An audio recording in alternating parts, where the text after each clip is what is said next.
Salam sejahtera, terima kasih karena bersama dengan saya di Nazilin Unity Channel. Baru-baru ini Sanusi menemplak Kerajaan Barisan Nasional. Kononnya kenapa tidak melakukannya di PRK atau di Dewan Undangan Negeri untuk Nenggiri. Namun demikian rupa-rupanya persoal tawaran BN di Nenggiri, Sanusi lupa PAS sudah memerintah 34 tahun takbir Kelantan. Tidakkan PAS menempelak Presiden UMNO, Datuk Seri Dr. Ahmad Zahid Hamidi, berhubung cubaan memancing undi di pilihan raya kecil PRK Dewan Undangan Negeri Dun Nenggiri dengan menawarkan pelbagai projek pembangunan, menerima kecaman warga maya. Ketua Pengarah Pilihan Raya Perikatan Nasional PN, Datuk Seri Muhammad Sanusi Maknor berkata, kerusi tersebut sememangnya diterajui pemimpin Barisan Nasional BN sejak beberapa penggal. Namun, Dewan Undangan Negeri berkenan seolah dipinggirkan sebelum ini ketika di bawah Wakil Rakyat BN. Kenapa tak buat masa Wakil Rakyat BN perintah? Baru kalah sekali dan terus datang tawar macam-macam. Macam 7-8 penggal wakili penduduk situ. Kenapa tak buat? Kata Muhammad Sanusi. Bagaimanapun kenyataan daripada Muhammad Sanusi itu ditepis seorang pempengaruh TikTok iaitu Muhammad Muhaimin. Saya pun pening dengan Sanusi ini, kata beliau. Dia persoal tawaran yang dibuat oleh Datuk Seri Ahmad Zahid Hamidi jika Barisan Nasional menang di Dewan Undangan Negeri Nenggiri. Adakah Sanusi sudah lupa? PAS yang memerintah 34 tahun di Kelantan, sepatutnya Kerajaan PAS Kelantan kena buat pembangunan di Dewan Undangan Negeri Nenggiri. Seperti selesaikan masalah jalan raya, air dan apa jua masalah rakyat di Dewan Undangan Negeri tersebut. Barisan Nasional hanya sebagai parti pembangkang di Kelantan sejak 1990. Segala duit dipegang Kerajaan PAS Kelantan. Itu pun Kerajaan BN dulu bantu juga bina sekolah, baiki jalan raya dan selesaikan masalah rakyat. Di manakah tanggungjawab Kerajaan PAS Kelantan? Hari ini harga getah dan naik. Terima kasih Kerajaan Madani, pimpinan Datuk Seri Anwar Ibrahim, puji beliau lagi. Lelaki berkenan turut mengimbas kembali peruntukan berjumlah 1.1 bilion ringgit yang diberikan Kerajaan Perpaduan kepada Kelantan tahun lalu.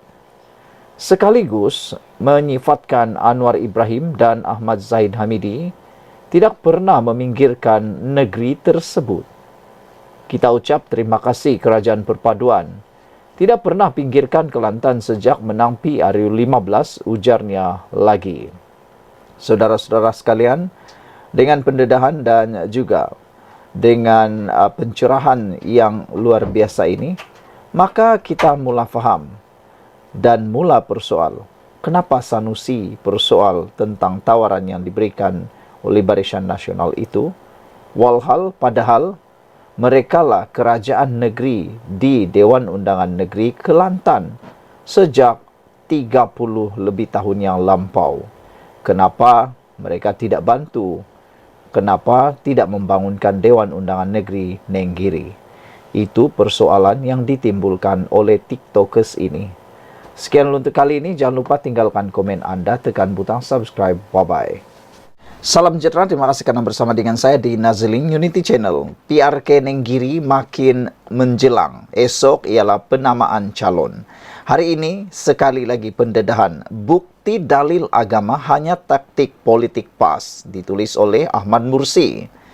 Tuan Ibrahim kata calon PN Nenggiri keluar PAS dan masuk bersatu hari yang sama. Itu teknik strategi. Dulu Presiden PAS Haji Hadi Awang kata, mereka yang buta Al-Quran sahaja keluar dari PAS. Sama ada mereka bertaubat kembali jadi ahli PAS atau dihapuskan. Kononnya itulah ajaran Islam. Drama di Nenggiri ini sekali lagi Bukti PAS menunggang dalil agama hanyalah taktik politik untuk menangi undi. Jangan belajar berkenaan Islam dengan cara fikir PAS, kerana bimbang tersesat akibat gulu. Saudara-saudara sekalian, yang mengejutkan ialah apabila dulu Presiden PAS, Haji Hadi kata, mereka yang buta Al-Quran sahaja keluar dari PAS. Sama ada mereka bertaubat, kembali jadi ahli PAS atau dihapuskan. Kononnya itulah ajaran Islam. Tapi baru-baru ini, mereka pula benarkan ahli mereka keluar PAS untuk menjadi ahli parti bersatu, semata-mata nak menjadi calon untuk PRK Ninggiri. Jadi, apa pula kesnya mereka membenarkan keluar parti PAS itu? Adakah dia juga adalah buta Al-Quran seperti yang pernah disebut oleh Haji Ade Awang ini? Saudara-saudara sekalian, gulu, penyakit yang diberi amaran oleh Nabi, boleh dijangkiti umatnya. Ia biasa berlaku sepanjang sejarah Islam. Apabila berkait dengan politik dan perebutan kuasa seperti timbulnya Syiah, Khawarij dan lain-lain. Perseteruan PAS DAP juga hanyalah strategi dan taktikal politik. Dalil-dalil agama disusun hanya untuk menyokong strategi politik itu. Buktinya, PAS tidak bercerai dengan gerakan, walaupun mereka mencabar PAS, perkara yang PAS perjuangkan hari ini. Perang mulut hanyalah wayang mengukuhkan taktik strategi PAS. Calon PN Ninggiri bersumpah akan dilaknat jika tinggalkan bersatu. Maka, nasibnya kekal di situ selama hidupnya, walaupun selepas PAS bersatu bercerai kelak. Dia juga disuruh bersumpah patuh dasar-dasar perjuangan bersatu. Maka dia kekal dengan parti sekular itu, yaitu tuduhan biasa PAS terhadap parti lain. Sebab di sisi PAS, mereka sahaja kumpulan Islam, parti lain tidak. Sebab itu dipasak atau pasak doktrin sesat peraturan tidak bertulis jika keluar PAS seperti keluar Islam. Walaupun berpuluh-puluh tahun bersahabat, jika berpindah parti, persahabatan itu hilang serta-merta. Di kampung-kampung, boikotnya lebih menakutkan. Walhal ukhuwah adalah perkara pertama yang diusahakan Rasulullah apabila berhijrah ke Madinah.